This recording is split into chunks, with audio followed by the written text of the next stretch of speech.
Selamat sore teman-teman, salam sejahtera bagi kita semua. Rahayu, rahayu, rahayu. Jadi pada sore hari ini teman-teman, kita sudah bersama-sama dengan Mbak Gendel Jopo Montro. Ini kita akan membahas tentang satu hal, yaitu terkait dengan usaha. Jadi kita akan meliput salah satu tempat usaha yang dulu pernah dibuka dan sangat ramai sekali, yang saat ini sudah berbulan-bulan bongkor atau sudah berbulan-bulan tidak beroperasi lagi. Bahkan kalian bisa melihat banyak sekali tanaman-tanaman merambat yang hampir menutupi seluruh lapisan dari bangunan ini.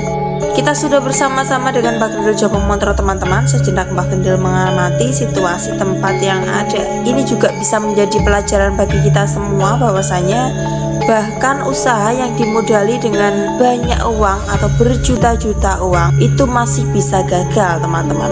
Kenapa demikian? Nanti kita akan bahas bersama dengan Mbak Gendel Jopo Montro terkait dengan usaha. Karena Mbak Gendel juga pernah membuka suatu usaha dan pernah sukses, hingga Mbak Gendel dikenal sebagai Tabib Mbak Gendel Jopo Montro. Jadi nama Mbak Gendel itu sebenarnya adalah Tejo Bintoro teman-teman.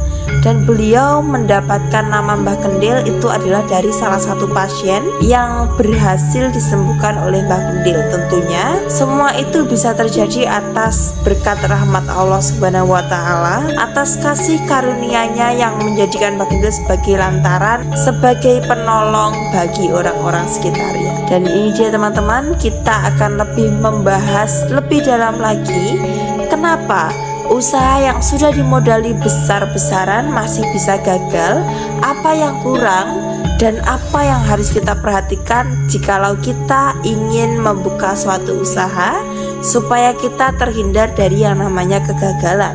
Tentunya sebagai manusia biasa tidak ada salahnya jika kita terus berusaha dan berusaha hingga mendapatkan titik terang. Dan kita akan belajar bersama-sama Mbak Gendel terkait dengan usaha dan kiat-kiat bagaimana caranya agar usaha itu bisa berkembang, bisa sukses, karena Mbak Gendel juga pernah melewatinya. Langsung saja teman-teman, kita tanyakan bersama dengan Mbak Gendel. Selamat siang teman-teman, salam sejahtera bagi kita semua. Rahayu, rahayu, rahayu. Pada siang hari ini teman-teman, kita akan membahas satu hal yang insya Allah bermanfaat bagi kita semua, yaitu perihal tentang suatu usaha. Jika kita ingin membuat suatu usaha, tentunya kita harus mengupayakan usaha lahir dan batin. Dan untuk lebih jelasnya, kita akan bersama-sama tanya dengan Mbak Gendel Jopo Montro. Gimana Mbak, ini kita sudah berada di lokasi salah satu tempat, di mana tempat ini dulu juga pernah untuk usaha, tapi pada kenyataannya kok macet Mbak. Dan jika kita amati bukan hanya tempat ini, banyak sekali tempat-tempat di mana yang awalnya rame, awalnya lancar, tiba-tiba macet dan tidak ditengok oleh masyarakat. Ya, terima kasih. Untuk berusaha atau untuk menciptakan usaha atau untuk menciptakan perusahaan atau untuk menciptakan usaha yang bersifat kaki lima atau usaha yang bersifat untuk peternakan, perkebunan dan sebagainya, tidak mudah kita untuk mendirikan atau menciptakan agar usaha kita bisa lancar. Karena yang namanya usaha tentu kita bersaing kepada lawan-lawan kita. Artinya bersaing sehat, artinya kita berlomba-lomba mencari pelanggan, bagaimana agar kita ini dirubung pelanggan. Sehingga apabila kita hanya punya modal, hanya mengandalkan modal saja, mengandalkan uang, mengandalkan kepada kepercayaan orang, ditangani orang, percaya kepada orang, maka usaha itu jelas akan bermasalah. Usaha yang paling baik adalah usaha yang benar-benar ditekuni, dikelola sendiri, diawasi sendiri. Pagi, siang, sore, malam kita terjun di dalam wadah bentuk usaha tersebut.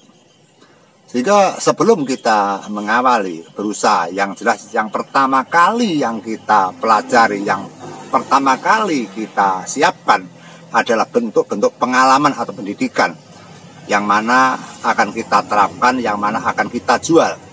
Misalkan kita akan menciptakan sebuah warung atau kafe atau restoran, kita harus benar-benar memiliki andalan dan mampu untuk memasak. Kalau kita hanya mengandalkan tenaga orang, keahlian orang, bagaimana kalau orang itu nanti akan membuat usaha ini hancur? Karena namanya orang bisa sekarang baik, besoknya bermusuhan. Iya. Sekarang mengabdi, besok memusuhi. Jika kesimpulannya usaha yang akan kita dirikan itu harus berdasarkan dengan pengalaman dan pendidikan kita dan benar-benar sudah kita uji coba berkali-kali hingga kita bisa menyimpulkan bahwa usaha inilah yang bisa untuk mencari makan, usaha inilah yang bisa membawa kita menjadi jenjang yang sukses atau jenjang ke masa depan yang lebih cerah dan sempurna. Kalau kita sudah punya pengalaman yang andal, misalkan kita bisa memasak, sehingga kita akan mampu membuat masakan apapun saja. Kalau kita memiliki pengalaman memasak, tentu kita tidak hanya satu bidang saja, sehingga kita mampu memasak berbagai macam, baik masakan Indonesia atau masakan internasional. Kalau memang kita keterbatasan untuk pelajaran atau keterbatasan pendidikan, keterbatasan pengalaman, sedangnya kita mengambil dalam satu menu makanan nasional atau makanan Nusantara, salah satu ditekuni atau berbagai macam bentuk-bentuk menu penyajian. Apabila kita sudah mempelajari, maka kita uji coba diberikan kepada orang-orang yang terdekat atau saudara kita agar mereka mencicipi makanan yang kita sajikan. Setelah itu baru kita studi banding, kita pergi ke warung-warung, kita pergi ke restoran, ke rumah makan, ke kafe, kita studi banding hasil karya cipta kita, masakan kita, apabila dipersaingkan dengan orang lain atau warung yang lain, kira-kira lebih enak yang mana. Kalau hanya sepadan harus sama atau di bawahnya mereka-mereka, maka kita selalu mencari lagi pengalaman lagi.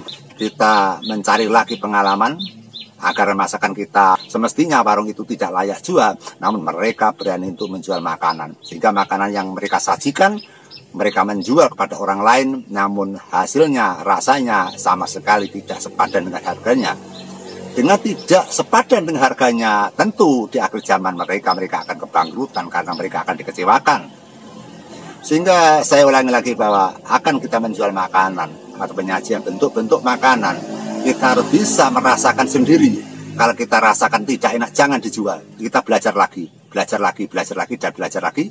Baik rumah makan atau kita buka-buka di Google dan sebagainya, kemudian dipraktekkan dan diberikan orang lain, dan kita juga merasakan enak atau tidak. Kalau sudah bisa dirasakan nyaman, enak, tidak, barulah kita memikirkan bahwa kira-kira kita pantas untuk berusaha ini, kita pantas untuk menjual makanan, kita pantas untuk membuka restoran. Sehingga apabila kita sudah bisa menguasai tentang memasak, baru kita mendidik kepada beberapa orang agar mereka bisa menirukan kita dan mereka dijadikan karyawan kita, yang mana tidak akan mengecewakan kepada pelanggan kita. Sehingga apabila kita sudah mumpuni tentang pendidikan dan pengalaman tentang masak-memasak, maka baru kita mencari tempat mana yang layak untuk kita bikin, yaitu mendirikan sebuah bangunan yang berupa yaitu restoran atau kafe atau warung dan sebagainya. Pelajaran itu tidak hanya satu kali dua kali kita rasakan, kita amati, kita telusuri. Baik kita telusuri dari sejarah rekam jejak tanah itu, dulu miliknya siapa, bagaimana, apakah ada bentuk-bentuk serangan-serangan jahat yang ada di situ, apakah ada sisa-sisa rekaman lama, misalkan pernah dihuni orang mati di situ, apakah tanah itu mengandung bentuk-bentuk astral, bentuk jin dan sebagainya, apakah rumah itu pernah dibuat untuk mesum dan sebagainya. Karena rumah yang dibikin mesum akan bagaimanapun dibikin usaha, maka akan terjadi hal yang tidak menyenangkan. Sehingga tempat usaha yang kita pakai benar-benar harus normal, bersih dan suci, sehingga Tuhan akan selalu mengayomi kepada kita. Adapun banyak sekali usaha-usaha yang gagal, 1000 jalan yang mereka melanggar dengan aturan-aturan, misalkan rumah itu rumah horor, rumah bersetan, rumah pernah pembunuhan, pernah perselingkuhan, pernah perzinahan, rumah tempat bertengkar, dan sebagainya. Sehingga tanah itu sebagai saksi. Maka kita harus berhati-hati menentukan tempat yang akan kita pakai untuk usaha. Yang kedua, kita melihat bahwa sentral di sekitarnya, misalkan ini perempatan, misalkan ini di pinggir kota, atau ini di tengah kota, misalkan ini di pinggir pasar, misalkan ini di bawah gunung yang ramai sekali sebagai jantung kota masyarakat yang akan pergi ke pasar. Nah, cari sentra-sentra yang mana mereka mudah beristirahat dan mereka mudah untuk mencari makan gitu loh. Kalau tempatnya saja sudah tidak nyaman untuk berduduk, tempatnya tidak nyaman untuk misalkan kita untuk menyantai-nyantai, maka mereka pun juga tidak akan senang bertempat ke tempat-tempat seperti itu. Jika kita akan memberikan wawasan sehingga orang yang mendirikan perusahaan atau usaha untuk bekerja, yang pertama adalah pelajaran, pendidikan, pengalaman hal yang apa yang kita jual, yang kedua tempatnya, yang ketiga adalah kita royal kepada siapapun, baik kepada siapapun, dan pengembangan baik lewat pada dunia maya atau promosi dan sebagainya. Yang keempat, menjaga kualitas dan kuantitas makanan atau barang yang kita jual. Yang terakhir adalah semangat juang kepada kita. Yang keenam ada kejujuran, semangat kita untuk mempersatukan, merukunkan dalam satu tim, satu wadah, yaitu wadah yang mana di situ ada perusahaan, ada orang banyak, maka kita sebagai kepala perusahaan jangan sampai kita sombong, kita harus cinta kasih kepada anak buah. Kemudian yang satu-satunya lebih penting lagi, bahwa pendekatan diri kepada Sang Pencipta alam itu sangat penting sekali, karena namanya zikir dan wir atau doa itu menunjang berbagai masalah. Kalau kita tidak mampu untuk membaca doa, kita bisa memerintahkan atau minta tolong kepada orang yang lebih pintar daripada kita. Itu saran-saran saya, Mbak. Ya teman-teman, jadi itulah hal-hal yang perlu diperhatikan agar kita bisa membuka usaha dengan lancar, awet, dan bisa untuk masa depan. Selain rezeki itu diatur oleh Tuhan, kita sebagai manusia biasa, kita wajib untuk berusaha. Dan untuk berusaha itu kita juga harus mengerti ilmunya. Apapun kalau kita mengerti ilmunya, insya Allah kita akan lancar-lancar saja dan terhindar dari yang namanya hal-hal yang tidak kita inginkan. Mbak Gendel, mungkin ada tambah-tambahan lain, Mbak? Ya, yang jelas kita sangat prihatin sekali apabila ada tempat atau ruang-ruang tertentu atau warung-warung tertentu atau pabrik tertentu yang bongkor atau yang gagal, karena kita juga inginnya orang-orang saudara kita bisa sukses.